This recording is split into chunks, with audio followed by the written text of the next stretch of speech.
चित्रा, इसका मतलब तेरा दामाद बहुत ही ज्यादा अमीर है। अरे शीला, कैसी बात कर रही है? हमारे अनिका इतनी पावरफुल है, तुझे क्या लगता है कि वो ऐसे किसी से भी शादी कर लेगी क्या? चित्रा, क्यों ना हम एक फैमिली डिनर प्लान करें? एक एक करके सभी लोग अब चित्रा और उसके परिवार की तारीफ करने लगे थे। काजल और रौनक को कोई पूछ भी नहीं रहा था।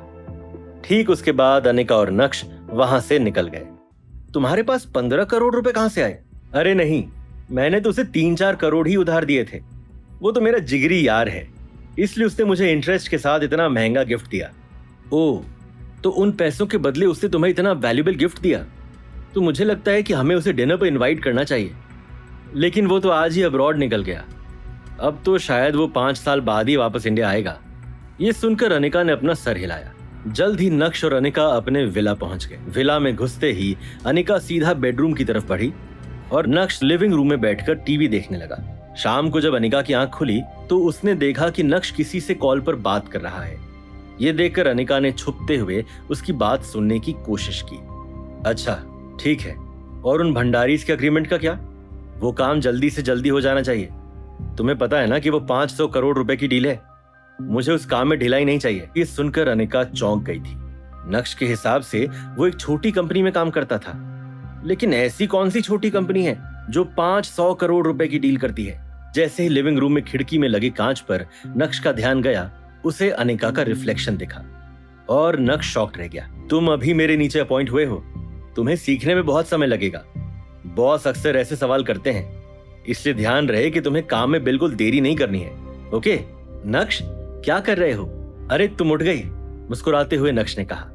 बस कुछ नहीं, मेरे बॉस ने एक लड़के को मेरे अंडर हायर किया है, तो बस उसे थोड़ा काम सिखा रहा था। ओह अच्छा, वैसे आज तुमने जो कुछ भी मम्मी के लिए किया उसके लिए थैंक यू। नक्श ने कोई जवाब नहीं दिया, बस मुस्कुराते हुए अपना सर हिलाया। थोड़ी देर में डिनर का समय भी होने वाला था। नक्श ने तय किया कि वो आज घर पर डिनर बनाएगा। डिनर करने के बाद नक्श और अनिका सोने चले गए थे। अगली सुबह अनिका को जावेरी परिवार से कॉल आया और स्टार विला से अनिका ने टैक्सी पकड़ी और जावेरी मैंशन की तरफ निकल पड़ी। नक्श भी तैयार होकर भानुशाली ग्रुप के ऑफिस निकल गया था।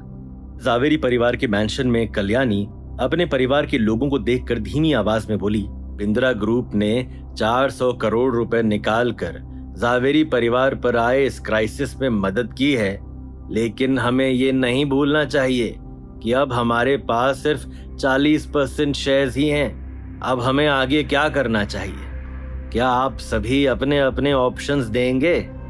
दादी एकदम सही कह रही हैं, क्योंकि साल के अंत में जावेरी परिवार के पास बहुत कम प्रॉफिट होगा और उस प्रॉफिट के साथ आगे का सब कुछ मैनेज करना नेक्स्ट टू इम्पॉसिबल है।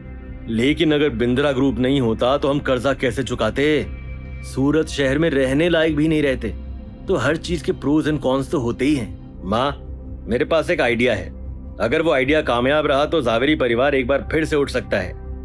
नवीन, क्या चल रहा है तुम्हारे दिमाग में? माँ, अब हम इस फैक्ट को नहीं बदल सकते कि जावेरी परिवार के 60% शेयर्स बिंद्रा ग्रुप के हाथ में चले गए हैं। तो मेरा सजेशन ये है कि उन 60% शेयर्स को अलग रखो। हमारे पास बाकी के जो 40% हैं, उसमें से 10% को बाहर निकालते हैं और उसे बेच देते हैं। उससे जो मिलेगा हम एक नई कंपनी की शुरुआत कर सकते हैं। आइडिया तो काफी अच्छा है, लेकिन हमारे 10% शेयर्स को कौन खरीदेगा? माँ, आप ये मत भूलिए कि अब जावेरी परिवार बिंद्रा ग्रुप के साथ काम कर रहा है। लेकिन हमारे 10% शेयर्स को आखिर कौन खरीदेगा? बोलने में वो बस 10% है, लेकिन उनकी कीमत तो करोड़ों में है ना।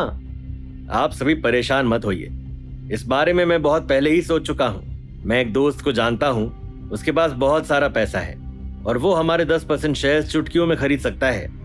तुम्हारा दोस्त? माँ, क्या आपने अशरफ अली का नाम सुना है? अशरफ अली? वो अली इंडस्ट्रीज के मालिक? क्या मैम्बू अंकल उस इंसान को जानते हैं? कैसे? मैंने सुना है कि उनका कारोबार ना सिर्फ इंडिया में है बल्कि पाकिस्तान में भी फैला हुआ है। यहाँ तक कि अब तो अली इंडस्ट्रीज रशिया भी पहुंच गई है। बिल्कुल ठीक कहा तुमने। उसके लिए हमारे 10% शेयर्स खरीदना किसी दुकान पर जाकर चीनी खरीदने जैसा है। इसलिए सब हो जाएगा, किसी को भी परेशान होने की जरूरत नहीं है। ठीक है नवीन, तुम मिस्टर अली को कॉल लगाओ। मैम्बो अंकल ने अपना फोन बाहर निकाला और कॉल लगाया।